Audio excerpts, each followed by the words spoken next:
결혼은 하나님의 은혜요, 축복으로 귀한 만남을 통해서 한 가정이 세워가는 놀라운 은혜입니다. 결혼하기 전 아름다운 계획을 세우고 그러나 그 꿈이 세월이 흘러갈수록 다 망각되고 현실에서 다시 한번 정신을 차리고 보면은 모든 것이 수정이 되는 것입니다.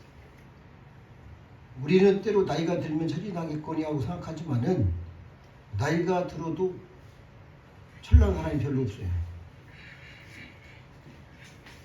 나이도 역시 이 사람이 되는 데는 상관이 없습니다.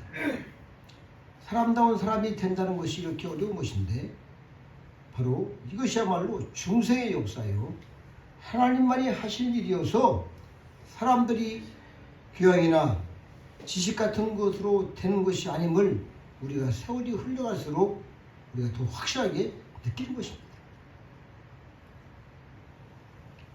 예수님께서 나의 멍에를 메고 내게 배우라 이렇게 말씀하셨어요. 마태복음 11장 29절 보면 여기서 내게 배우라는 말씀은 원문 그대로 보자면은 내 제자가 되라 이런 말씀입니다.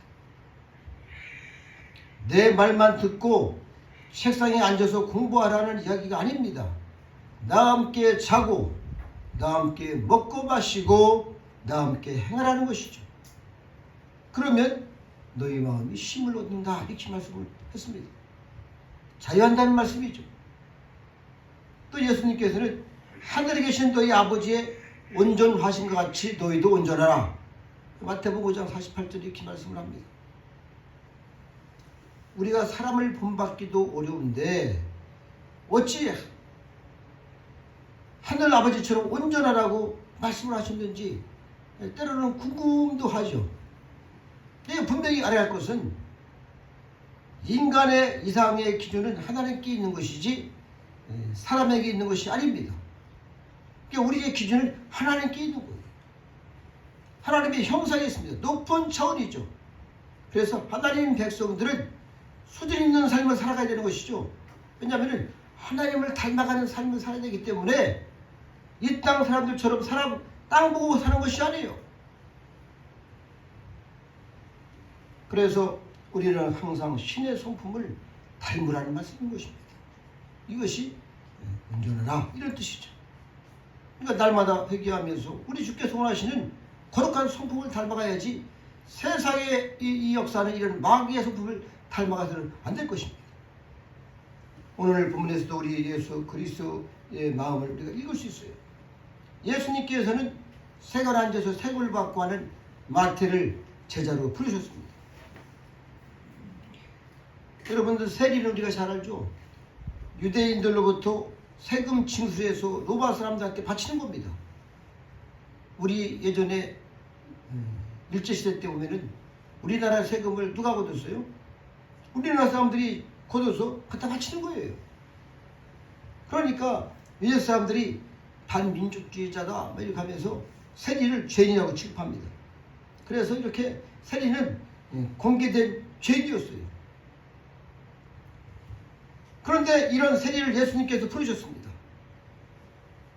그것도 성전에서 눈물을 뿌리고 흘리며 회개할 때 부른 것이 아니라 생활에서 세금 받고 있을 때에 우리 주님께서 나를 따르라 이렇게 말씀을 했어요. 오늘 본문에 보니까 나를 따르라 하시니 일어나 따르니라 했어요.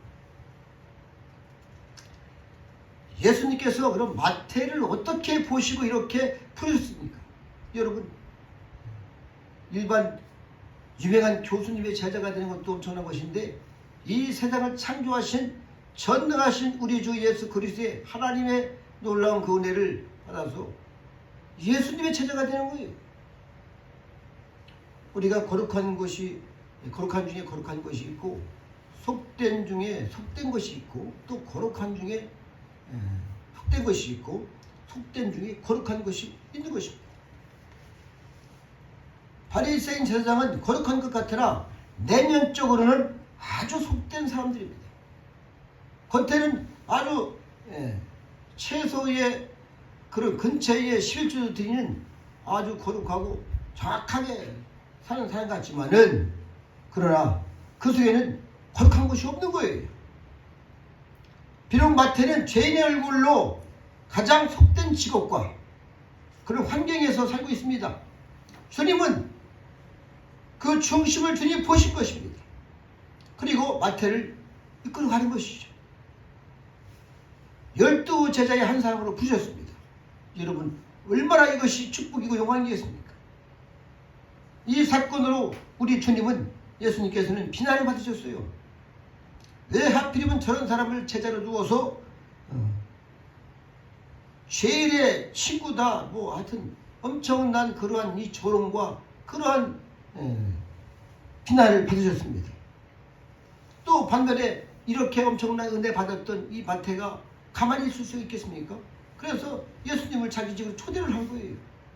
초대하다 보니까 뭐 자기 친구들 오다 보니까 뭐 세리 죄인들이 있죠. 뭐 다. 바리새인들 볼 때에는 형편형 사람들인 거야 이게 다. 거기다 제자들하고 같이 지켜왔잖아요. 물론 가장 주비는 예수님이시죠. 여러분 우리가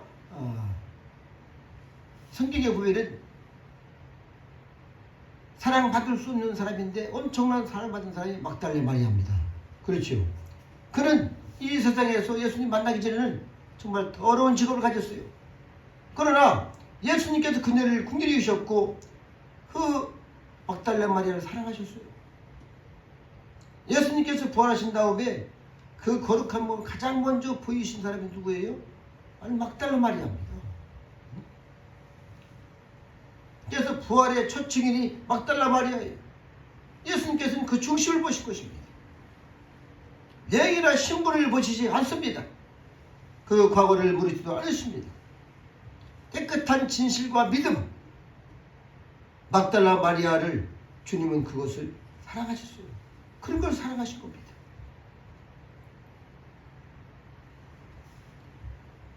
예수님의 긍휼히 여기심과 크신 사랑을 받은 마태가 잔치를 버리지 않을 수가 있겠습니까? 그래서 예수님 흔쾌히 응하셨고 이때에 예수님께서 그 집에 온다는 자체가 마태한테는 엄청난 명예를 주는 것이고 영광인 것이고 너가 거룩하다. 예수님이 가장 거룩하신 분인데 거룩한 분과 같이 있으니까 의를 인정을 해주는 것이죠. 이로써 예수님께서는 죄인의 친구라 하는 좋지 않은 이름을 평생 동안 달고 살았습니다. 바리새인들은 세리를 아주 멸시했어요. 그들은 세리들을 집도 방문도 안 하고 똑같은 이스라엘 백성의 방문도 안 하고 어떤 사실 그대한테 도움도 구하지도 않고 음식도 같이 안 먹고 뭐 선물 준 건 말도 안 하고 말도 안 되는 것이고 아무리 공공한 처지에 있을지라도 도저히 그들하고는 이 유통이 안 되는 것이죠. 이것이 바리새인입니다. 어떻게 보면은 상당히 거룩한 것 같죠, 그죠? 오늘 본문을 통해서 긍휼을 베푸신 예수님의 모습을 우리가 볼 수 있는데 이 긍휼이라는 단어는 여러 가지 단어를 제가 조금 이렇게 살펴봤어요. 구약에 보니까 렙이라는 단어가 있는데 이 뜻은 모태를 뜻하는데 우리가 세상을 나오기 전에는 반드시 어머니의 자궁 속을 거쳐서 나옵니다. 그래서 어머니의 자궁과 같은 보호와 사랑 이것이 긍휼입니다. 아주 또 이 신약성경에 보니까 수플랑크론이라는 단어가 있는데 이것은 창자라는 어원이 있어요. 창자. 여러분 창자를 우리 옛말에서는 애라고 했어요. 그래서 애가 끓는다 하면은 아주 창자 끊어지는 그런 슬픔을 몹시 슬퍼하고 창자 끊어질 때 그런 뜻이 있는데 이러한 마음을 가리키는 것이죠. 그토록 엄청난 은혜를 베푸시는 것이죠. 또 엘레오스라는 단어가 있는데 이것은 나를 불쌍히 여기소서 이런 뜻이 있어요. 그래서 긍휼이란 것은 수직적인 사랑입니다. 위에서 밑으로 사랑하시는 것이죠. 여러분 우리가 부모님도 대받고 자녀가 됐죠, 그죠? 그런데 아무리 뭐해도 자녀들이 부모를 사랑한 것보다는 부모가 사랑한 것은 희생적입니다. 수직적이에요. 조건이 없습니다. 그래 긍휼이란 것은 조건이 없는 무조건적인 사랑인 것이죠. 아버지의 마음을 총괄해서 긍휼이다 이렇게 말씀드릴 수가 있는 것입니다. 예수님께서 십자가를 지시기 전에 베드로가 예수님 부인할 것을 알았어요. 네가 나를 분명히 3번을 부인할 것이다. 그러나 닭이 울면은 그때서 깨달을 것이라 했어요. 마찬가지로 베드로는 예수님을 부인하고 그 자체가에 빠져서 갈릴리로 돌아갑니다. 부활하신 예수님께서 갈릴리로 제자들을 찾아가서 베드로를 붙들고 묻는 거예요. 네가 나를 사랑하느냐? 다시 가서 은혜를 베푸시는데 3번이나 묻으셨어요. 내가 주를 사랑한 줄 아나이다. 그때 예수님께서 마지막으로 내 양을 먹이라. 한량없는 은혜를 베풀어 주신 것이죠. 배반한 제자를 찾아가서 말씀을 해주시고 다시 사명을 부여하고 은혜를 베푸시는 이것이 긍휼입니다. 끝까지 살아가시는 것이죠. 그 예수님의 그 사랑이 긍휼인 것이죠. 그래서 예수님의 이러한 긍휼을 큰 사랑받은 이 베드로는 어떻게 했습니까? 끝까지 복음을 위해서 일평생 바칠 뿐만 아니라 십자가에 거꾸로 못 박혀 죽기까지 이 선교하는 거룩한 삶을 살아간 거예요. 또한 우리가 잘 아는 이 사도 바울도 다메섹 도상에서 사울이라는 그런 청년을 네가 어째여 사울아 사울아 나를 핍박하느냐 라는 음성을 듣고 강한 주님의 빛을 비춰주시고 그때부터 우리 주님의 한량없는 은혜를 긍휼을 베풀어 주셨어요. 살인자에서 포역자에서 해방자에서 거룩한 제자로 변모가 되는 것입니다. 그래서 하나님의 긍휼을 받아야 돼 우리는. 할렐루야. 하나님의 긍휼하심이 없으면은 우리가 될 수 없어요. 우리가 오늘 본문 말씀을 보시면은 건강한 자에게는 의원이 쓸데없고 병든 사람에게 쓸데가 있다 했습니다. 여러분 이 땅에서 우리가 줄병에 걸렸는데 우리가 뭐가 필요합니까? 당장 의사가 필요한 거 아니겠어요? 암이 걸리고 3기 사기가 되면 어떡합니까? 의사도 마찬가지예요. 할 것 다 해보지만은 나머지는 주님께 맡기는 겁니다. 할렐루야. 이때 하나님의 긍휼을 하나님께 베푸셔서 암을 다 태워주시고 또 깨끗이 꼬매고 싸맨 것이 다시 회복이 되고 이것은 하나님의 은혜예요. 그래서 우리가 이러한 마음을 바라는 것이 바로 긍휼이다. 하나님께서는 우리가 이러한 마음을 가지고 우리가 살아가기를 원하시는 것입니다. 늘상 하나님의 은혜 아니면 안 되는 것을 우리가 바로 알아는 것이죠. 바로. 그래서 우리가 교만하지 말고 우리가 날마다 하나님의 긍휼을 바라는 그런 마음을 가지고 주 앞에 무릎을 꿇어야 되는 것이죠. 우리는 모두 다 죄인입니다. 한 사람도 의인이 없어요. 이 땅에서는. 성경이 분명히 기록을 하고 있고 우리가 사실을 압니다. 우리 이 육체 속에 생각 속에 우리 또한 이 모든 곳에 얼마나 악한 영들이 많이 있습니다. 이것은 다 우리 죄값입니다. 그래서 하나님께서는 이제 바로 우리가 그런 자세로 하나님 앞에 나오기를 원하시는 겁니다. 우리가 늘상 우리가 예배 드릴 때에도 그러한 마음을 가지고 도저히 이 앞에 나올 수 없는 그런 마음. 제가 민수기를 계속해서 읽고 있는데 민수기 보면은 우상 숭배하는 사람들은 반드시 어떻게 해요? 돌로 쳐 죽이는 겁니다. 더 이상 다른 말씀이 없어요. 그냥 우리 민족들은 다 우상 숭배를 다 했습니다. 그래서 다 돌로 쳐 죽여서 우리 민족 자체가 아주 없어져야 돼. 이런 민족에게 하나님께서 엄청난 은혜를 베푸신 것이 복음입니다. 할렐루야. 그렇죠. 이것이 긍휼인 거예요. 그래서 하나님은 우리에게 그런 긍휼을 가르치시고 그런 긍휼로 아는 인간을 만들어 가시는 것이죠. 이것이 주님의 은혜인 겁니다. 모세에 대한 전설이 있는데 모세가 어느 날 식구가 다 외출하고 혼자 점심을 먹고 있었는데 부엌에 나가서 점심을 차려다가 식탁에 앉아서 먹고 있는데 누가 와서 문을 두드립니다. 문을 열어보니까 좀 남노하고 정말 거지가 서 있어요. 그래서 모세가 저렇게 불쌍한 사람을 내가 오늘은 하나님 마음을 가지고 도와줘야지 하고서 잠깐만 기다리세요. 내가 아주 맛있는 만찬을 만들어서 내가 대접을 하겠다. 그리고 와서 열심히 가서 만찬을 만들어서 가보니까 자기가 먹던 밥을 다 먹어버렸습니다. 그래서 모세가 화를 내면서 당장 쫓아버렸다는 그런 전설이 있는데 이때 주님께서 음성이 들려옵니다. 모세야 모세야, 내가 나를 얼마나 형편없이 대접하는지를 네가 알겠느냐, 이렇게 말씀하는 거예요.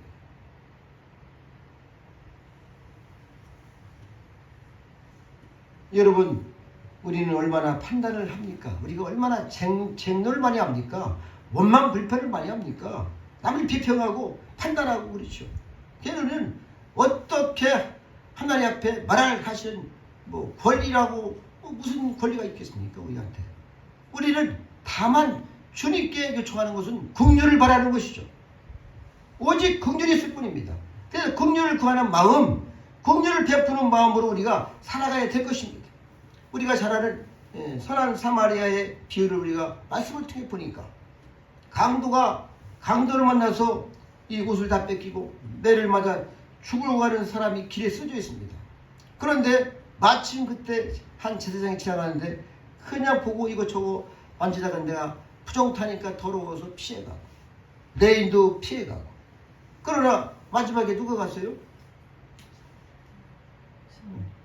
사마리아 사람이 보고서 그를 가서 싸매주고 만져주고 가서 재우고 다시 와서 내가 다 도와주겠다, 이렇게 하고 가는 것입니다. 이것이 바로 긍휼이라는 겁니다. 우리는 이것을 배우라는 것이죠. 성경이 왜 그것을 기록을 그렇게 해놨겠습니까? 우리가 세상을 떠날 때 마지막으로 우리가 드려야 할 말이 무엇이겠어요? 오직 하나님의 긍휼을 우리가 천국을 가는 거예요. 그러니까 하나님의 긍휼이죠. 하나님의 은혜입니다. 할렐루야. 하나님의 사랑이죠. 예수님께서 친히 말씀하십니다. 긍휼히 여긴 자는 복이 있나니 저희가 긍휼히 여김을 받을 것이며, 우리가 마태복음의 말씀을 7절에 기록하고 있어요. 5장에 산상수훈에 분명히 주께서는 긍휼을 알라는 것이죠. 우리는 긍휼을 받지 않으면 우리는 마음이 강팍하고 은혜가 안 들어오면 사람 자체가 아주 정말 죄인의 궤도처럼 살아갑니다. 다시 한번 우리 주께서 내가 긍휼을 원하고 제사를 원치 않으라 하셨듯이 무엇인지를 주께서는 배우라는 겁니다. 그래서 우리가 다시 한번 이 땅에 살아가는 동안에 정확히 우리가 알아야 돼요. 우리는 다 모두 죄인입니다. 겸손한 마음으로 날마다 주님 앞에 나와서 우리를 불쌍히 여기시옵소서 하고 막 두 손 들고 우리가 회개하며 긍휼을 구하며 우리는 살아가야 할, 하나님의 은혜를 구하며 살아갈 우리가 존재인 것을 반드시 명심하시고, 정말 우리의 높은 마음을 다 맞추고 이제는 겸손한 마음을 가지고 날마다 주님의 긍휼을 바라고 은혜를 바라는 저 여러분 되시기를 다시 한번 기원합니다. 부탁을 드립니다. 기도하시겠습니다. 아버지, 존귀와 영광과 찬송과 경배를 드립니다. 이렇게 형편이 없고 영원한 죄인으로서 돌에 쳐 죽어 맞아 죽어야 할 우리들을 우리 주께서 십자가에 피 흘려 우리를 영원토록 사랑하시는 그 영광의 반열에 세우셨습니다. 오직 하나님의 긍휼이요 은혜입니다.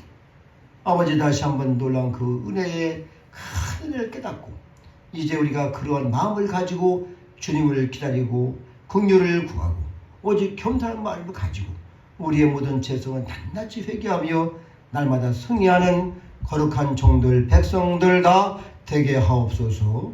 감사하고 예수님의 이름으로 기도드렸습니다. 아멘.